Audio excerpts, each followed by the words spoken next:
So Teofimo Lopez and Josh Taylor are set to fight on June 10th. Man, I've been excited about this fight ever since it got announced. Oh my, I was just like hoping there's no postponement, no cancellation, because it just seemed, honestly, this fight seemed too good to be true when it got announced, because Teo came off of a bad last performance, and now straight into Josh Taylor, probably right now the best fighter at 140. It's crazy. And now for my prediction. I honestly have Josh Taylor winning.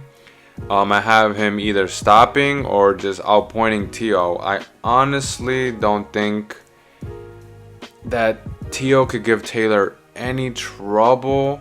Like Taylor is just he just has a lot of ring IQ, and Teo hasn't looked good since he beat Loma.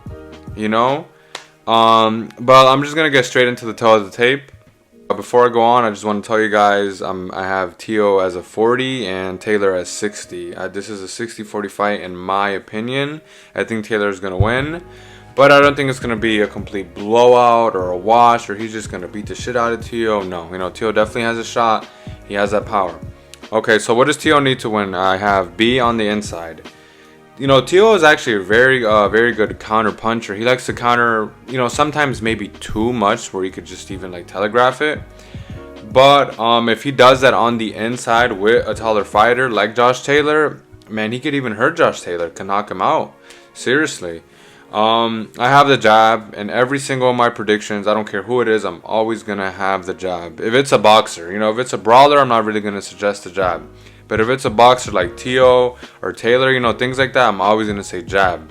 And I have here specifically jabbing to the body of Taylor. Taylor is 5'10", Teo is 5'8". And Taylor likes to use a high guard sometimes. So if I'm Teo, man, go for that body and invest in the body in the early rounds. It'll probably pay off later throughout the fight. And I also have for Teo pressuring Taylor all fight. Teo does his best walking forward. He's usually the aggressor.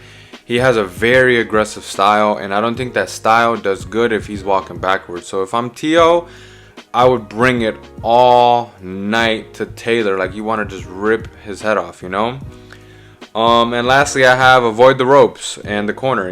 Teo doesn't use the high guard a lot, and he depends on the shoulder roll too much. I don't think he uses the high guard at all. He uses the shoulder roll just too much, and even in the corner, Floyd, Devin, Shakur, Tank, they all use the shoulder roll, but they know when to have their hands right in front of them. Teo doesn't really do that. He just shoulder rolls. That's just his main primary defense ability, So I would say avoid the ropes. If you are going to shoulder roll and just not use the high guard, avoid the ropes and the corner. I mean, like I said, Teo doesn't do that good fighting backwards. Most brawlers don't. Most people that are aggressive don't. So just avoid the ropes. I mean, if you're going to the ropes, you're already walking backwards, But, yeah, I just don't think he should be in that corner, especially against a taller fighter like Josh Taylor. Now, the keys to victory for Josh Taylor. Honestly, guys, the reason why I have Taylor beating Teo when it's a 60-40 in my book is because Josh Taylor, if he really wanted to, he could just outbox Teo, fight on the outside, and just be cool, calm, and collected for all 12 rounds. If he doesn't engage, if he stays out the corner, if he doesn't brawl with Teo, he could win this fight fairly easily, I mean, he's taller on top of it. He's 5'8". I mean, he's 5'10". Teo is 5'8". Now, when you put a tall fighter who can box with a shorter fighter who can box as good, I'd be dumb to not. Honestly, I'd be dumb to not pick Taylor. But yeah, I have that. I also have avoiding Teo's right hand.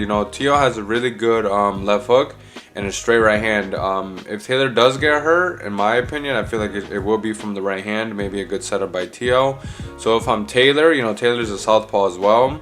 If I'm Taylor, avoid the right hand. Be cautious of it. Be aware of it. Like you're fighting Deontay Wilder. It's coming. And I also have here, basically just don't brawl. Fight tall. Stay on the outside. And Taylor honestly could present some things to Teo because, man, I mean, Teo has been getting, sometimes outworked by some dudes that shouldn't really be in there with him, like his last opponent. It's like, I mean, even Teo said it after the fight. Do I still got it? I mean, do I still got it? It's like, if you're going to say that after fighting someone like that, imagine fighting Josh Taylor, someone who is undisputed at 140, someone who's undefeated, someone who's beat Regis, has beat Ramirez. Like, come on now. But yeah, that's pretty much it for my prediction. I want to see what you guys think about this. Tell me if I'm right. Tell me if I'm wrong. Tell me if I'm bullshitting. Whatever.